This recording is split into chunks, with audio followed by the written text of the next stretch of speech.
त्यांनी कशासाठी बोलवलंय मला माहीत नाही, परंतु मनोजजी हे स्वतः साहेबांच्या संपर्कामध्ये आहे. मी देखील अनेक वेळा त्यांच्याशी चर्चा करतो. विखे पाटील साहेब देखील चर्चा करतात. तेव्हा त्यांच्या मनामध्ये काही शंका असतील ते शंकांचं निरसन आम्ही नक्की करू. मी मध्ये भेटलो ना 8 दिवसापूर्वी. त्यांचे चिरंजीव जेव्हा आजारी होते आणि लिलावतीला होते तर मी माझ्या माहितीप्रमाणे पहिला जाणारा मंत्री होतो. त्याच्यावर तिथं चर्चा 2-2.5 तास केली. मी त्यांच्या मुलाच्या तब्येतीची चौकशी केली. असं काही नाही माझ्या भेटी कमी झाल्या आहेत किंवा भेटी कमी होणार आहेत.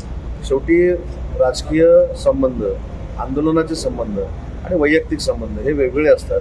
ते माझे आणि त्यांचे वैयक्तिक संबंध देखील आहेत, ते राजकारणाच्या पलीकडचे आहेत.